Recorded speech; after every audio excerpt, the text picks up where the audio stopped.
It's been a mixed set of results. Yes, it's been a tough night for the Conservatives.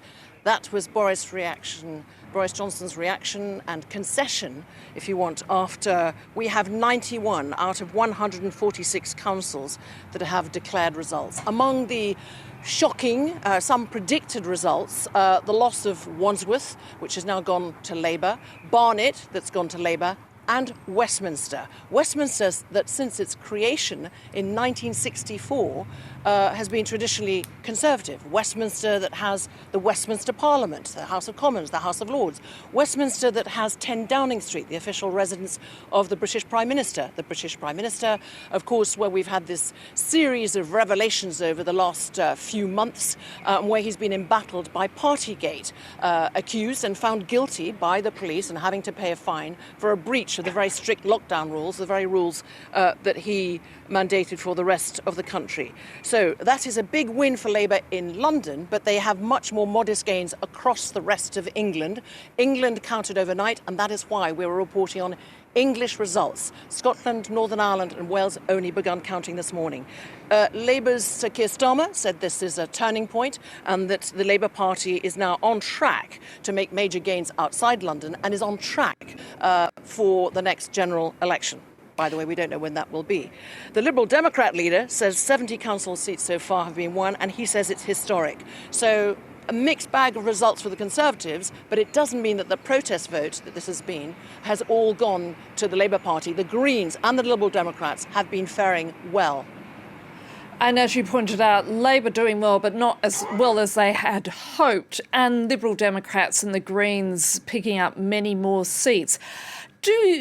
Are people suspecting that there are disaffected Conservative Party voters who are now swinging not all the way to Labour Party, but instead looking at the Liberal Democratic Party as the party that they would choose on a national level?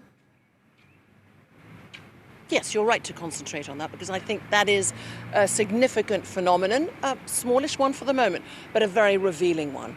This is the first opportunity that people have had to for them to express their mood, what's on their minds. And the rise in the cost of living and the crisis, the fact that people are having to choose between an increasing number of them, heating or eating, is not lost on anybody. And where there's been all the help from the Conservative government throughout the pandemic for people, here it is felt by many, and we're seeing that, I think, in the results, is that insufficient help has been given, despite the protestations of either the Prime Minister or government ministers, for people facing bills that they simply don't know, energy bills, gas, electricity, that they simply don't know how they're going to pay.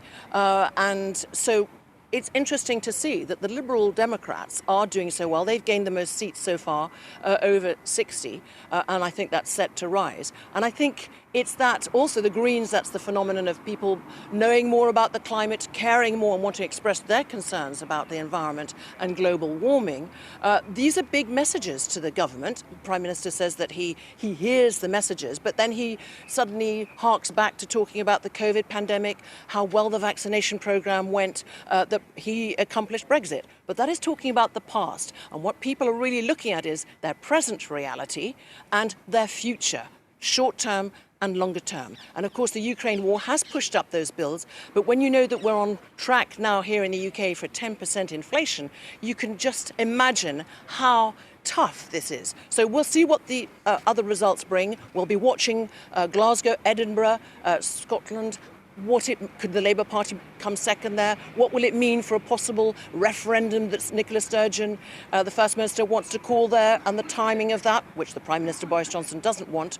And we'll be watching Northern Ireland, which could overshadow so much of these local elections, and a possibly very probable Sinn Féin victory, a reversal of roles, the implications for Brexit, for the Northern Ireland Protocol, for possible renewed violence there, the implications of the relationship between the United Kingdom and the EU. So many questions, and that is why there will be so much focus. We may get those results, all of those results, by tonight, or in Northern Ireland they could be paused and there could be a continuing of the count tomorrow. We might have to wait till tomorrow afternoon for that Northern Ireland result.